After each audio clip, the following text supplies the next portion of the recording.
Hello, Unstoppable Actor. Welcome to another juicy episode. I'm so excited to dive into today's podcast, which is all about why casting directors might pass you by, even though they really love the audition that you presented.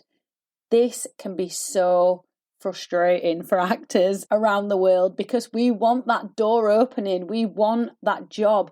We want that casting director to give us a chance. They gave us good feedback. So what the hell is going on? Tune in to find out. You are listening to Unstoppable Actors, the essential podcast for ambitious, aspiring actors. With me, Louise, the artistic director of Standby Method Acting Studio. And every week I'll be talking with you and sharing how you can become a paid, working, unstoppable actor, because you 1000% can. An acting career is doable. Are you ready?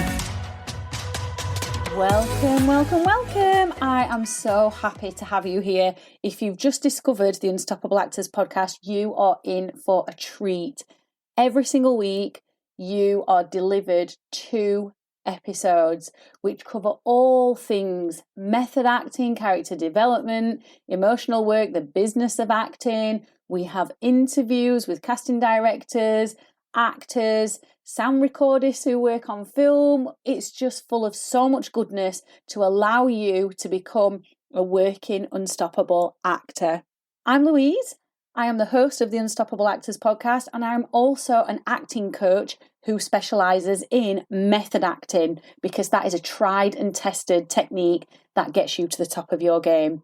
It really develops those skills quickly, so casting directors, agents, directors are more willing to take a chance on you, because right now you are an unknown actor. And that's what I help. That's what I am really good at, is helping unknown actors with blank CVs go all the way to TV soaps, Netflix dramas, Amazon Prime films, stage plays around the world, and getting representation from some of the most incredible agents in the business. So I can definitely help you. And welcome to those actors who are returning. It is so nice to have you here. Well, we're just going to go straight into this episode. Why do casting directors pass you by, even though they've given you amazing feedback? They've really loved your audition, and you walked out of that audition knowing you did a bloody good job. You prepared well. You took it seriously. You went all in with the character research. You didn't fluff any of the lines. You even had some inspiration in the middle of the audition and found new moments that you'd never found as you were rehearsing. And it seemed like you were onto a winner, but you didn't get cast in the role. And that is what frustrates us. Let's really break down what the job of a casting director is. A casting director is holding auditions to find actors that they can present to the producers. So the casting director doesn't give or doesn't have the final say on who gets cast. It is the producer, producers, or the company. So the casting director is going to present an array of different actors, what they would call a shortlist, and they're going to pitch hard for each one. And they might have slight variations, these actors, maybe in how they look, maybe in how they delivered the performance. There's going to be a few slight variations, but ultimately they've got a shortlist, they're presenting it to whoever makes the final choice, and they're saying why each one of them should be cast. Now, of course, they're going to probably have one that they push a little bit more, because we're all biased really, aren't we? But they are going to be pitching hard for you all, even if they do have their preferred choice. And this is where us as actors have to start getting into the mindset and the territory of sales and money. This is where acting becomes a business, which can be so easy for us to forget, because we're just thinking about ourselves and creating characters and getting fixated on landing the job.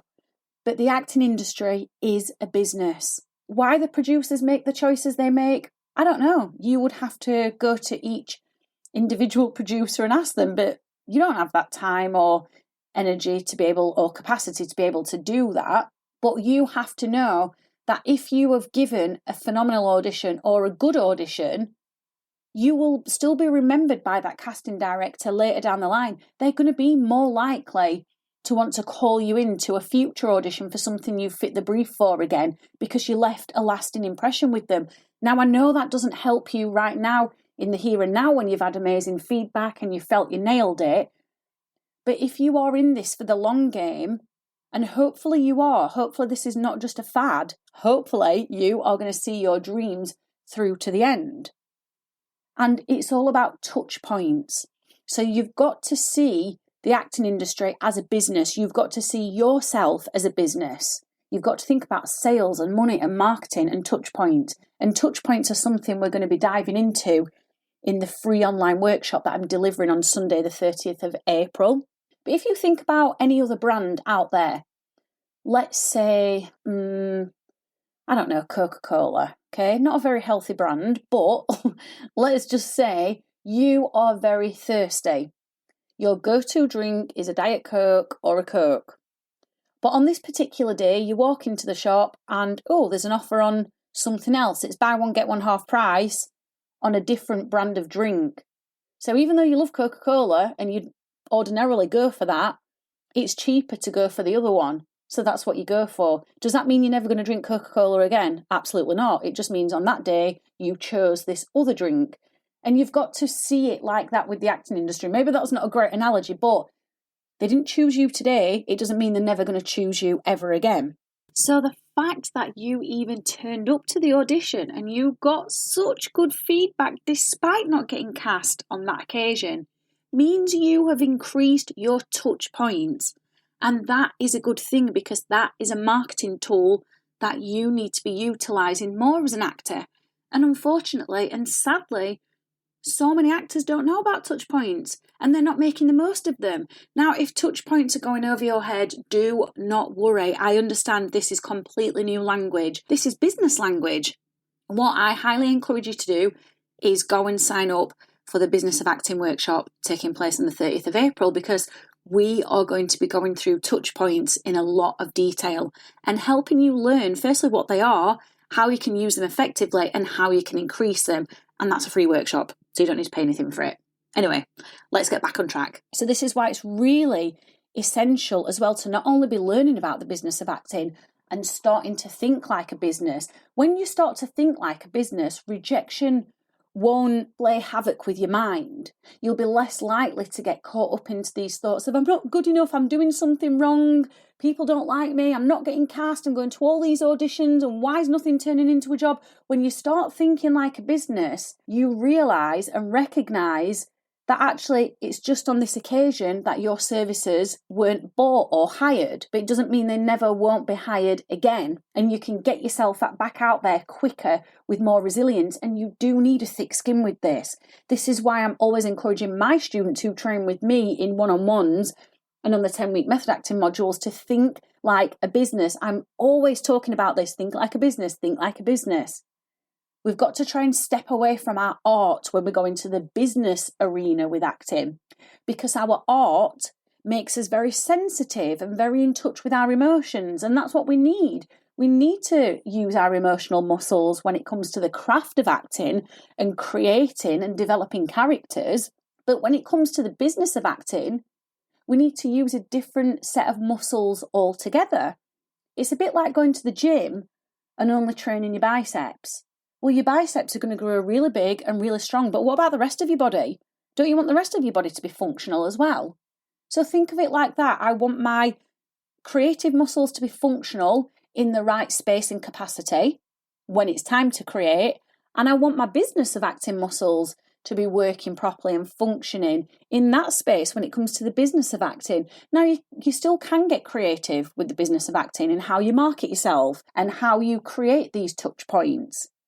But you have to use a different part of your brain to think about this so that your emotions don't take over. Because when your emotions start taking over in business, it's very easy to get into self-deprecating mode and beating yourself up and feeling really shitty about your career. So one of the things you can do, though, is you can develop your acting skills to such a point where you can say, actually, do you know what? I'd left no stone unturned in that audition. I made bold, interesting character choices. And okay, they didn't cast me this time round, but I know that I've left a mark with that person, a positive one. I know that I've showcased my brand. So getting into an audition room sometimes is a bit like a casting director, or not even a casting director, let's just say a consumer walking past a shop window. You might see some shoes in the shop window and think, wow, they're really well crafted. They've got a beautiful design. I love them. But now's just not the right time for me to buy them or anything else. I think because I've had a lot of experience of doing sales leading up to me training professionally and even after, I've learned a lot about business in that sense. And then, of course, I went and invested a lot of money to learn about business and marketing. And therefore, like I said to you earlier, I tap into a different part of my brain when it comes to business. And what I've learned to do as an actor myself, which comes back to mindset, is I've learned to see each audition as a way to grow my craft and a way to learn and develop as an artist. So even if I hear no 50 times in a row, I always go into every audition going, actually, what have I learned from this experience? What can I do better next time? And then the business of acting side of me always follows up every single person that I've auditioned with and says, thank you so much for seeing me. It was a pleasure to be able to bring this character to life with my own spin on it, or something along those lines anyway. So I've got the creative side where I've created the character, I've gone in and I've presented what I needed to present in the room, and then afterwards I'm following up with a thank you, which is the business side. So what can you take away from this podcast then? Because really for me, it is about it being a mindset, but also learning about the business of acting as well. So you can separate the two out, the art, the craft, and then the business. If you do want to take this to a more advanced level, you really want to learn more about the business of acting because you're getting frustrated or you don't understand it enough and you want to learn, or you want to learn how to get yourself booking more roles, then click the link underneath this podcast. Our Business of Acting workshop is on Sunday, the 30th of April. It's 2 hours, it's free of charge. It's 6 p.m. till 8 p.m. UK time, and it is 1 p.m. till 3 p.m. New York time. You can be from anywhere in the world to take it, and it is called The Business of Acting, Raise Your Profile, Land More Roles. As soon as you enroll and get your place secured, I will email you with a Business of Acting workbook, private Facebook group where you can go in and you can make friends with the other actors so you start networking before the workshop even takes place. And I'll also send you the link as it's online. People who have attended this in the past have come out of the workshop absolutely buzzing. They've learned loads and they feel way more confident promoting themselves in the industry. And that's what I want for you. So go and click that link underneath the episode and I will see you next time. I have absolutely loved hanging out with you and I really hope you enjoyed this episode of Unstoppable Actors, the essential podcast for ambitious, aspiring actors. Now, if you did, I'd really love you to subscribe so you never miss an episode and leave a review. And if you would like weekly injections of inspiration, you'd like mini method acting challenges to keep you making progress with your dreams, come and join the most supportive acting community online by clicking the link in the notes to help you become an unstoppable actor.